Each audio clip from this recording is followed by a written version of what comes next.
Welcome to Keep What You Earn, your judgment and jargon-free zone for entrepreneurs of all levels.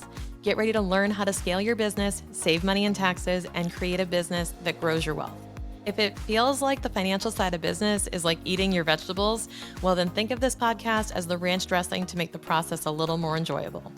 My name is Shannon Weinstein. I'm a CPA and business owner on a mission to simplify money and empower others through knowledge.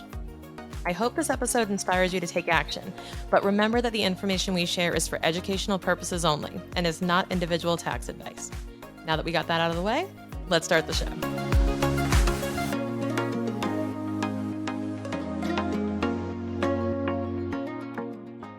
Hello, everyone, and welcome to another uplifting episode of the Regenerate Your Business podcast. I'm here with a friend, an indirect mentor, a colleague, and a fellow structure building professional, Shannon Weinstein. Before we dive into our show, I will share a little bit about Shannon so that you can get acquainted with her historic path to today. Shannon is a fractional CFO for growth-minded business owners, a CPA, and a teacher at heart. Her real talk and relatable examples simplify the financial side of business so business owners like you can stop stressing and start scaling. She's the host of the IRS's least favorite podcast, Keep What You Earn, where she releases daily episodes. She's also a frequent speaker in business mentorship communities and masterminds. Shannon, thank you so much for being here. Welcome. Thank you for having me. The only thing I don't agree with is the indirect part of indirect mentor. There's nothing indirect about me or how we interact. So I really appreciate you considering me a mentor, but I consider everybody in our community a colleague and someone we can learn from. So thank you. I will gladly take that. You're right. And you are definitely right in your directness. You are very direct and it is appreciated and it is extremely impactful. Thank you. So with that said, would love for you to share with our audience how you got to where you are today. And I'm going to plug this in because I know you a bit. Shannon spends a lot of time running her business that's in America, but also spends time in Costa Rica. And she has this digital nomad side to her, running a business, doing all the things. So want to make sure we touch on that in today's convo. Totally. So to answer your question on like how I got here, I would say it started with losing a bet to my dad. And that's a bet around, forcing you to go to Costa Rica or becoming a finance No, professional. to become a CPA. So we were lucky enough in high school to have an accounting class, which I realize now was lucky. Back then, it was that or typing, to age myself, or to Microsoft Access, right? So we had these like giant computers in a computer lab, and you could take these different classes, right? And one of the practical classes you could take was accounting. And my dad, who was a CPA, said, "Okay, Shan, this is it," because he's been asking me for up until that point, "Do you want to be an accountant when you grow up?" I'm like, "No," because that's what you say when you're a kid. But then he said, "Okay, listen." I was big on betting with him on stuff. Like we were super competitive. So then he said, "Listen, take it for a semester. If you hate it, I'm never going to ask you again if you want to be an accountant. But if you love it, you have to major in it. Deal?" And I was like, "Well, there's really no downside for me here because if I hate it, I get an amazing reward, which is he stops bugging me. But if I love it, I actually love it. So no downside. I like this." I was like 15 or 16 at the time. So I said, "Yeah, game on. Let's do it." I was upgraded to honors accounting by my second semester.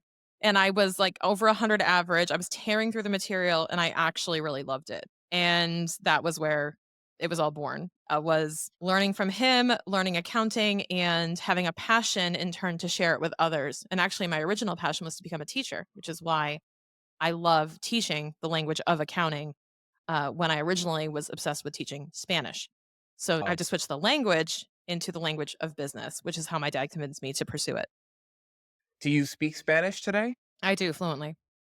And do you teach accounting in Spanish? We're Just not bringing there. the whole thing. We're not there yet. We're not Okay. there Okay. yet. Okay. So yeah, I was actually when I worked at my big four firm, they said, "Anyone here speak Spanish?" And I raised my hand, not really kind of putting the second piece of that puzzle together of why they were asking.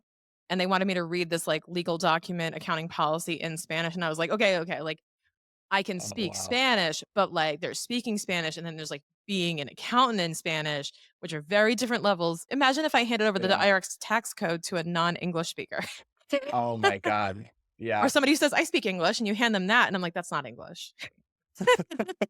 This is different.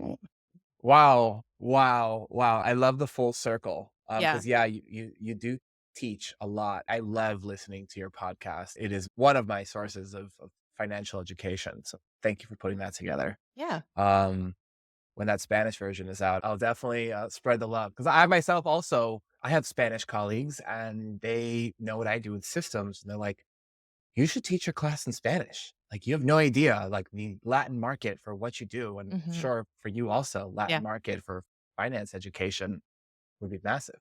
Yeah, absolutely. It's a passion and a pursuit of mine. Gonna try to nail it down in English first and then expand into that as I immerse myself more in the language. Yeah. Maybe a couple more years in Costa Rica and then we'll Exactly. we'll do a retreat there, something, systems and accounting in Espanol. Um, so you said you were a Big 4. You passed up on reading the Spanish tax code, and then now today you are running your business. So kind of what happened between being in corporate and now being on your own? How I did we get. mean, 15 years or so, a lot happens, right? But I would say that the core milestones are starting my career, kind of figuring things out in terms of what I wanted for myself and what my priorities were. A big major event that happened was my dad passed away in 2013 when I was at the Oh, firm. wow. And he was my guiding light up until that point. He was like the one who would tell me what to do. Like he'd say, take this class, don't take these classes together. You're going to hate your life. Make sure you study for this. Make sure you do this. He told me every hack and secret to getting to my goal faster. And he would always say, like, stay till manager. You're going to have way more opportunities. Just stay till manager. I'm like, okay, okay. Like he's never been wrong yet. So, why stop now? Just keep doing what he says. And I finally got to that point. I made manager. I was a manager 3. So I was 3 years into it. My dad is literally on his deathbed, and hopefully I can swear on this podcast because he was a foul-mouthed Bostonian. He was Of literally on his course. deathbed, and I was like, "Dad, what do I do now? I'm miserable. Like, I made manager. I don't wanna kiss ass to partners. I don't want to escalate beyond this point. What do I do?" And he goes, "Whatever the fuck you want." And I was like, "What?" And he goes, "Whatever the fuck you want." I said, "You don't have some, like, exact thing I'm supposed to do?" He's like, "No, you're done. I'm done. I've done everything I can and you are exactly where I wanted you to be because now you have all the choices in front of you." He says, "You have done everything to earn your choices. Um, so now you can take them." And then of course I'm like overwhelmed going, "I don't what? No, no, I don't know how to I make don't know choices. how to I just know how to choose. follow Yeah. instructions. Like what's happening?" I was overwhelmed. I was like, was it analysis paralysis to the nth degree? I was going, "I don't know what I want. I just know what I'm supposed to do." And then it made me realize that, like, what you're supposed to do means nothing. It's what you want and then from there on out, I've just done whatever I wanted to do based on where my passions were taking me, and I'm very lucky and blessed that I'm in that position to do that because of all the advice I took early on, and I think that that's what led me into my business and into why I wanna serve people is because I wanna be that person for others and say, "Here are the Yeah. things you need to go do because this will buy you an abundance of choices later that you will not Yeah. regret." So I think that's really Yeah. where it all comes from. That was a really killer turning point for me in my life and where I kind of decided I wanted to build my own business was shortly thereafter. Wow. When you say all the things you're supposed to do versus anything that you want, I kind of think of the shift from the should to the could. Hmm. And it's like when you earn or when you like become aware of that shift, there's tremendous power. And for some people, just tremendous overwhelm, like paradox of choice, like really Yeah. keeps you stuck sometimes. But I love that you said earn because I think Yeah. that was a big key part of it was you're not entitled to that choice.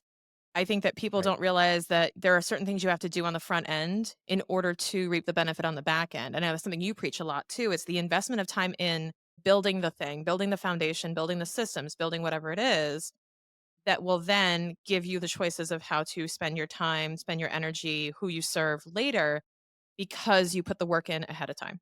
Why do you think not enough people maybe take the time or the space or the liberty to even like think through that stuff in the beginning I think we're just or ever? Yeah, I think we're all very short-sighted, but that's just natural. We don't tend to think about how the decisions we make today will affect us in the future.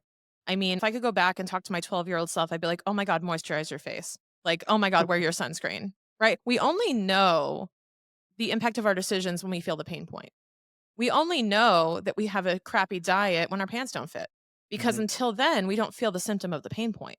So when we start to feel the pain point, it becomes real. But while it's hypothetical and it's not very real to us. So I think we have a really hard time as humans connecting to how the decisions of today impact the future and that experience, because we don't relate to our future selves. We don't see ourselves as older. We just feel the present experience. And I think that's Yeah. why it's so hard to kind of shift that and to override that instinct. We haven't even gotten into finance or accounting, but just because we're on the topic, I want to like dive 50,000 feet down into the details. Entrepreneurs, they don't know how either big of a hole they're in or how fucked they are Mm. because of a cash position or because of, how their forecast looks in 6 months. It takes a lot of awareness and thoughtfulness and explanation to get them to realize that. But Yeah. as you just said in an example, like, oh, you only know you need to go on a diet when your pants don't fit. What is that metaphor in your business? Like, is it when you see your credit card is at 30,000 and your bank account's at 10,000? Like, is that the Mhm. pants not fitting in your business? Like, what is that like immediate signal? And maybe there's like top three signals you could share. Everyone has their own version of pants not fitting or um, not feeling great in how they look, right? They will look at their bank account and feel a certain way. And everyone values it differently, right? For a certain business owner, seeing $50,000 in their bank account feels amazing. And for certain business owners, seeing $50,000 feels awful. So we all have different currency measurements of a dollar, actually, in our mind. So, that's why it's so hard for me to do my job and to answer questions that require some type of objective dollar figure, because Sure. money is in fact subjective in terms of how it's interpreted in value.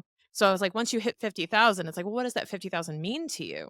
Because for one person, it might be a month's payroll. And for another, it might be, you know, just a vehicle. Like, you look at that number and you see a different thing that you can buy and value, and you treat it with different respect. But getting back to your initial question, like, you have to evaluate what that looks like for you and when that discomfort gets tripped. So when you go from comfortable Mhm. to uncomfortable, whether it be a dollar figure in your bank account or an amount of credit card debt or something, which is usually informed by some type of history.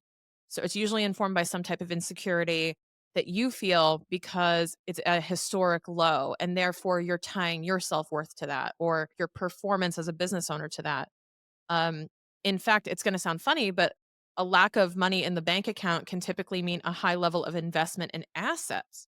So actually, it can Mm. signal growth in your business. If you're spending a lot of money on team and a lot of money on equipment, what you're doing is spending money on things that will regenerate cash flow. So by doing that, what you see is this low bank account. So you are tricked by one single metric. And going back to Mm. my weight example, it's like evaluating your business's health by looking at its scale number when you wake up. If you're looking at the scale to figure out your overall health, anyone listening will go, well, that's silly. Like if I say, okay, I weigh 180 pounds, am I healthy? Any normal person would probably go, that's not a measurement of That's not health. Like, a how could I answer that question? And I go, exactly.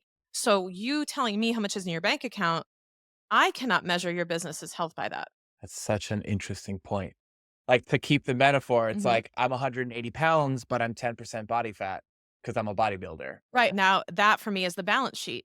How is that Right, comprised? Right. So now we're talking right, about, is that comprised of debt or equity? So, debt or right. equity, it's like, is it good or, I say good or bad? There's no good or bad, but like, No, what is the source of that composition of your business? So, I have yeah. this, the entire metaphor is like cash flow is money metabolism, and that the balance sheet is like your macros, or it could be like your body Oh, composition. wow. So it goes deeper. Like, we talk about this, and I should disclaim this. I used to be a fitness professional for 10 years. That's how I started too, is on the side, I was helping my fellow Zumba instructors with their money because I realized that people didn't know this stuff and I started teaching it. So that is actually how I birthed Fit Financial Solutions, was founded on a fitness concept. But I realized that so many things I was learning in the fitness space and the finance space actually really parallel as disciplines. So Mhm. that's why I use these exact examples, because I feel like people can grip the fitness examples really easily versus the money, because there's a lot of emotion tied up in that. Yeah. I want to continue that metaphor that you were saying, okay, 180 pounds, but you're Mhm. 10% body fat. There's a low cash position in your bank account, but maybe because you've invested in a team or in equipment, Yeah. You went out because for pizza you're and beer last night. that's an investment. That's Right. always regenerating the team. Right. But like me personally, I'm in kind of the growth phase of my business, and a lot of revenue that I bring in, like I turn it back around. I invest it in a website, or I invest it in someone who's going to make videos for me because of the confidence I have in the upcoming year to 4x sales of that product. And sometimes, like, I'll be looking at the number in my bank account, and for like a split second, I'll be like, oh, it's low or it's lower. But then I have to remind myself that actually this is investment in the future to 4x that amount. Yeah, a more valuable way to look at it is cash flow forecasting. So I look at my forecast instead of my bank account. My bank account's my weight. My forecast is how is my business processing my money? So the ins and Hmm. outflows, which is I call the money metabolism. So if I go back to the metaphor, what I'm saying is you go out for pizza and beer, you weigh yourself the next day, you're going to be bloated. Like you're going Hmm. to weigh more cuz like that's what happens. Like your weight fluctuates daily if not by every minute. So, or if you have a bunch of water. I remember Biggest Loser, they used to like chug a whole thing of water and then show they lost weight. But, there are all these ways to manipulate your weight. But my point is that your cash flow is just a point in time metric, like a spotlight. Hey, it's Shannon, and I wanted to remind you that the love language of podcasters is reviews. If you wouldn't mind taking a couple of seconds just to leave us a review if you're enjoying this show, we would really, really appreciate it. Okay, back to the show. Your money metabolism is how well your body is positioned to process that. So if you have a really good metabolism, right, you can eat all the birthday cake in the world and not lose weight. And I can't stand those people sometimes, but I go, like, they have a good metabolism, meaning they can afford to splurge a little bit and have it not harm their overall picture of health. And I say cash flow is your metabolism. It's your ability to bring money in, turn it into more money through the cash conversion, but also to manage your inflows and outflows well so that you're not in a position where you're just chipping away outflows at your bank account balance. So, how entrepreneurs, when they're first starting their business, um, or maybe not just first starting, because there's just too many wild variables. Maybe they're a year into it, Yeah. 18 months into it. Scarcity is coming up from all sorts of directions. A client says no, a vendor says no, you get rejected for a loan. But, when you think of, like you said, like maybe creating the clarity through understanding your future cash flow position, like how can people create confidence using financial tools despite the in the moment, these micro moments of scarcity when we're facing these rejections? Like, how can it help you? I think what you just said is the key, which is using it as a tool and instead of a hindrance, right? Because a lot of people will use their numbers or see their numbers as something that will restrict them. Like they'll say, I don't want to look at my numbers because then that will tell me a story about what's going on or tell me I can't afford something or it will send me into that mindset spiral. And we don't want that. So, what I try to do is more so educate people on the financial tools at their disposal, how to use them. But the key thing is education on how to interpret these figures and knowing what they're telling you because every metric that you're measuring is telling you a different piece of the story. Okay. So it's not fair to judge the whole book on chapter 7. You don't know the whole story.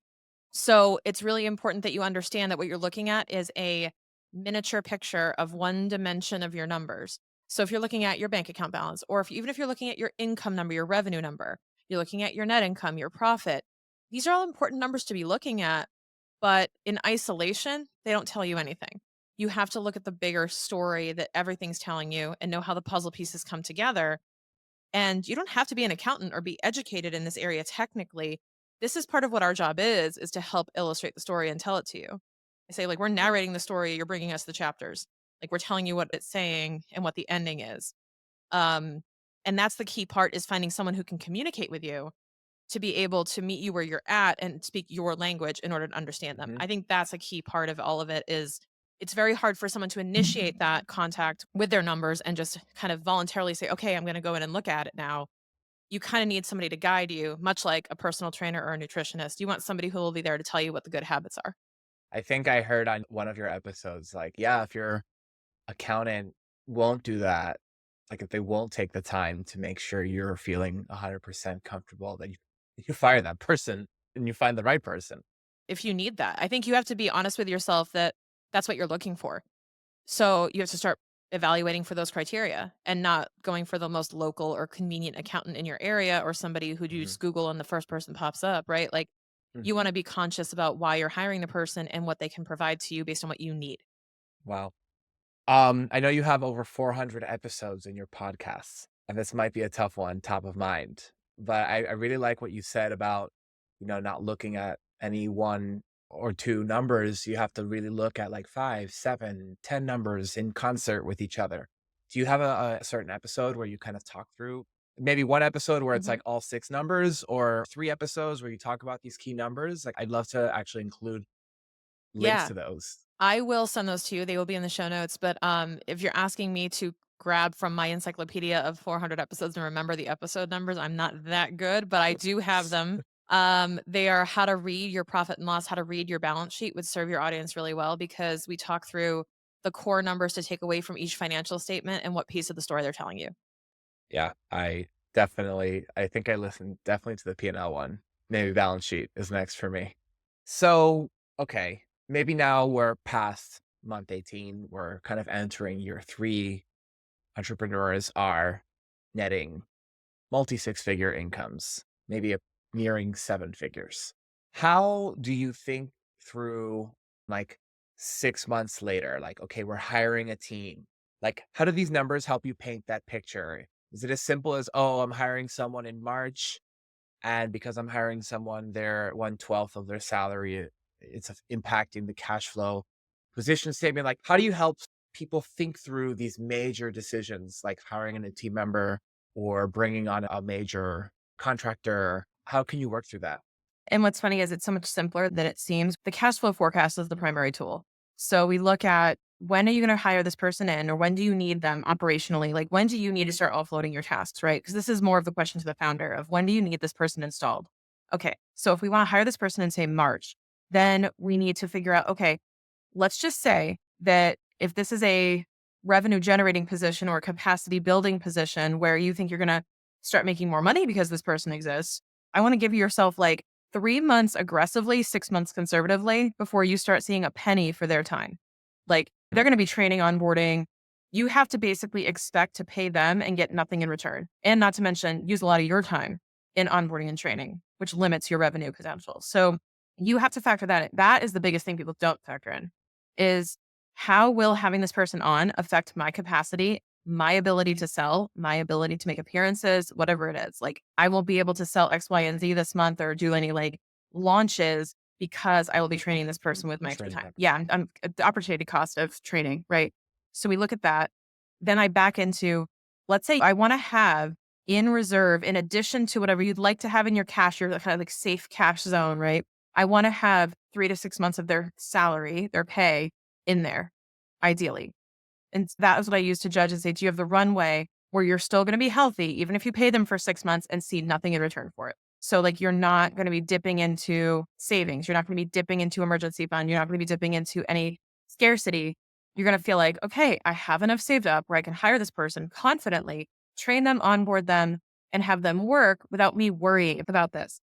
Why this is also key is that you're going to stay in that place out of scarcity while they are new to your company. If you are in that place of scarcity, this can impact your relationship with the person because you might be micromanaging. You might be in a rush to get something out of them. You might be a little more stressed out. So, wouldn't you love to hire that person in a calm environment when you're operating in a place of abundance and you're really feeling confident and you feel like you're good, right? When you're feeling healthy. So I feel like all those things kind of together is what you need to consider. And what we do is with the cash flow forecast, we predict where you're going to be cash wise the next 6 months, 12 months, whatever it may be. And we add in a hypothetical of, let's say you hire that person in March. Well, you're going to pay them March, April, May, June, July, and forward. And here's the impact to your cash. And we predict what that's going to do. And then we can get ahead of it and figure out, okay, I need you to save a few extra bucks here, here, and here so that we don't end up in a position where you're getting stressed out by month 3 if they haven't produced. Wow. I have to ask, you said our cash flow forecast maybe like 17 times in the episode. I know what a cash flow forecast is. I know you have your consultancy, you have your fractional bookkeepers, but even before then, like maybe before you bring on new clients or like, do you teach specifically just as cash flow forecast? Is there a way that maybe listeners can create like a DIY it, maybe not building the Excel model, but maybe using kind of like plugging in specific numbers and it can generate like a rough estimate of it? Yeah, so we have a free cash flow forecast template. That's a Google sheet. So I give that away for Oh, free. And okay. along with that, you can also purchase for, I think it's only $59, is a full course of me explaining how to do your own cash flow forecasting. Okay. I will buy that right after recording this episode. Because I teach people about capacity building and, Mhm. with my systems, that's the idea. It helps them build capacity. And right now I'm building a course called Forecast Your Freedom. And it's not finance or CPA approved, but I am trying to create the link between this is a marketing schedule. You're going to release X number of podcast episodes, X number of newsletters, X number of YouTubes. It kind of drops in an estimated number of subscribers, a growth rate, an estimated conversion rate. And based on that, it creates a revenue forecast. All in theory, right? What you're talking about is definitely like the Ferrari version to what I'm building. Well, what you're building is a great backdrop into the revenue line of my forecast, right? So we're looking at forecasted revenue, but what I tell my clients to do is be super conservative about revenue and be aggressive with expenses. Let's plan for the rainier day and know that you're going to be fine if this scenario happens. We also can do a more optimistic cash flow forecast that's more of like your goals, right? Projections and figure out, okay, I really want to hit a 500K month, or I really want to hit 100K month, whatever it may be, and we figure out, okay, if you do that, this is when you could invest in that thing that you want. So it's kind of the series of events and dependencies we can create and tell this story, almost like a carrot we dangle in a way to say, Mhm. you can invest in that mastermind, but first I need you to go do this. And when you can connect some type of outcome with what the desired result is, like, I need you to generate this result and then you'll get this reward. Some people are motivated by that. So I think this also Yeah. helps to kind of craft what that could look like. Yeah. I guess I'm focused on the top line part with the marketing stuff, but then what you're saying, it's like we connect the investments that they want to make at the expense level to the result of creating all that content. Because we know Yep. content sometimes is a overwhelming uh, feat to take on. Yeah, absolutely. And that also involves too, don't forget the outflows of cash also include paying yourself. So we Yeah. also have to look at, do you have enough coming in to support all of your operating expenses and to pay yourself well? That should be the first thing I put in the cash flow forecast is how much cash you need to pull out of the business every month. And that's like in ink. And then the rest of it, I go, let's see what we can change so that you can still bring that Mhm. up. What is a quick and dirty difference between a cash flow forecast and the P&L forecast?